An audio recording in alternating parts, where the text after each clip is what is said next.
Assalamualaikum warahmatullahi wabarakatuh.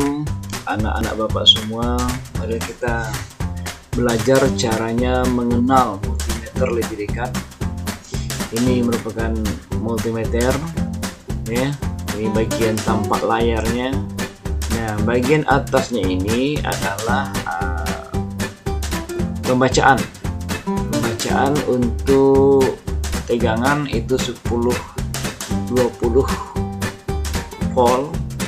Kemudian ini bagian ajus ya, terus ajus kalibrasi tadi itu. Kemudian ini adalah bagian dari range switch-nya.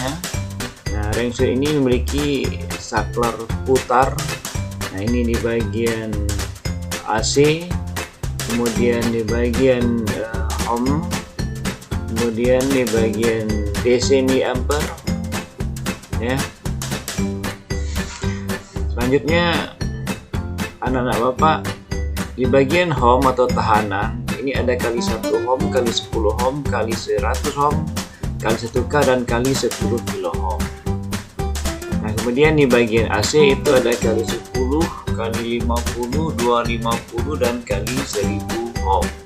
Kemudian di bagian DC volt ada 0,5, 2,5, 10, kemudian sampai 1000 volt.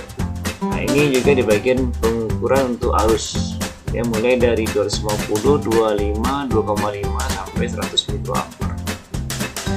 Selanjutnya ini adalah probe untuk positif dan probe untuk negatif ya, probe positif dan probe negatif. Nah, ini kabelnya. Di kabel ini anak-anak bapak itu untuk kabel di probe positif ya, kita akan memasang itu kabel warna merah ya. Kemudian kabel warna merah ini pasangannya adalah kabel warna hitam. Nah, ini dicolokkan di konmin. Nah, ini bentuknya kalau sudah kita pegang. Selanjutnya kita ingin menguji alat ini bekerja atau tidak bekerja. Yang pertama kita adu dulu probe merah dengan probe hitam ya. Rupanya tidak bergerak, harusnya bergerak. Jadi dikali 1 ohm itu harus bergerak. Nah, tidak ada bergerak sama sekali ya. Harusnya bergerak jarum dari kiri ke kanan. Coba kita pindahkan ke kali 100 ohm. Nah, tidak juga bergerak. Nah, coba kita pindahkan ke kali 1 kilo ohm. Tidak juga bergerak. Ke kali 10 kilo ohm tidak juga bergerak. Nah, ini penyebabnya adalah karena belum terpasangnya baterai. Jadi langkah pertama yaitu mari nanti kita pasang baterainya. Nah, sekarang ini jarumnya, kalau seandainya jarum ini tidak kalibrasi di bagian kiri, anak bapak bisa memutarnya ya, bisa memutarnya dengan kuku atau dengan obeng ya, dengan obeng. Coba perhatikan. Nah, kalau diputar ke arah kanan, maka jarum akan bergeser ke arah kiri. Begitu juga sebaliknya. Silakan bapak memutar pengatur jarum itu supaya pas di 0 ya, pas di 0 untuk vibrasi. Baik, sekarang mari kita buka baut yang berada di belakang multimeter tersebut ya. Pembukaan baut itu ke arah kiri. Nah, setelah dibuka kita tengok. Nah, di sini masih kosong baterai, yaitu baterai petak 9 volt. Kemudian baterai kecilnya. Nah, ini untuk baterai kecil. Nah, jadi kita harus memasang baterainya itu. Coba kita pasang baterai baru ya. Pemasang baterai kecil itu baterai 1,5 volt ini akan dapat bekerja atau menghidupkan itu kali 1 ohm, 10 ohm, 100 ohm sampai kali 1K. Nah, ini baterai ini yang mempengaruhi dia bisa bekerja jarumnya tadi dari kiri kanan. Oke, baik. Sekarang kita coba pemasangan baterai 1,5 volt sebanyak 2 buah. Yang perlu Pak perhatikan itu kutub positif dan negatifnya jangan terbalik. ya. Nah, sekarang kita pindahkan ke kali 1, ke kali 10, ke kali 100 dan ke kali 1K. Ini fungsi untuk baterai kecil tadi ya.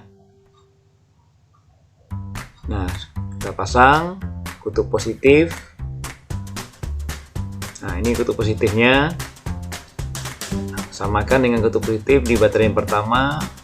Kemudian kutub positif juga itu terbalik arah karena dia rangkaiannya seri. Oke, selesai. Sekarang kita coba tes ya, kita coba tes.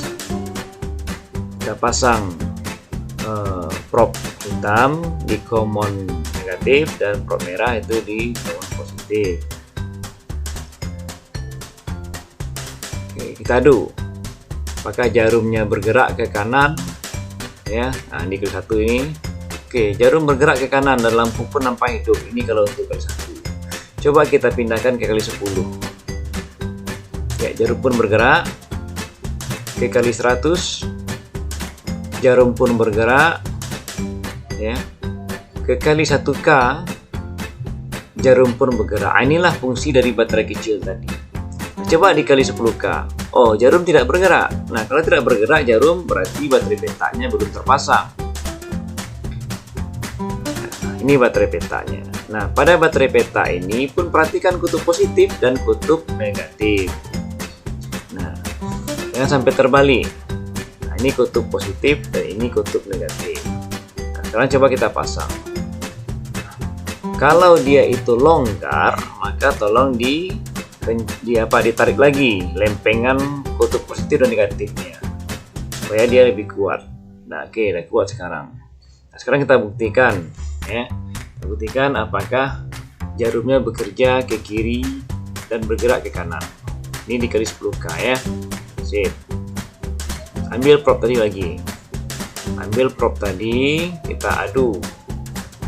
Oke, kita adu. Nah, jarum bergerak ya. Nampak jarum bergerak dari kiri ke kanan. Itu tandanya apa? Tanda baterai peta itu sudah terpasang. Nah, baik, Bapak. Beginilah caranya melihat atau cara mengoperasikan multimeter ya. Nah, kita tutup kembali dengan rapi. Kita pasang bautnya arah dari kiri diputar ke kanan. Nah, semoga kalau anak Bapak semuanya membeli multimeter seperti inilah kalau seandainya jarum tidak bekerja dari kiri ke kanan baik di ohmmeter kali 1 sampai kali 10K ya. Oke. Nah, ini semoga bermanfaat ya. Nah, sekarang kita uji lagi. Kita buktikan sekali lagi. Kita adu probe merah, probe hitam di kali 10 udah oke. Udah ada baterai petanya, kali 1K pun udah oke juga. Kemudian kali 100 pun oke, jarum bergerak. Nanti baterai kecilnya atau baterai 1,5 volt itu udah ada 2 buah. Sampai ke kali 1 ohm. Oke, udah ada. Kemudian kita coba tes untuk tegangan DC lah. Tegangan DC 9 volt. Tegangan DC 9 volt kita atur range di 10 volt. Nah, ini negatif ini untuk probe hitam. Yang positif untuk probe merah. Ya, kita lihat apakah jarum bergerak. Ya, lagi. Wah, ini mungkin baterainya habis ini. Nah, kita cari baterai yang apa? Ini habis baterai ini. Coba kita cari baterai yang baru. Nah, ini. Terus lagi. Nah, oke, bekerja dia. Berarti tadi baterainya habis. Nah, sekarang baterainya terukur itu lebih kurang 9 volt ya, 9 volt nah, dengan batas range switch 10 volt. Dia harus tinggi yang alat ukur dengan yang diukur ya. Seperti kan ini kita 9 volt.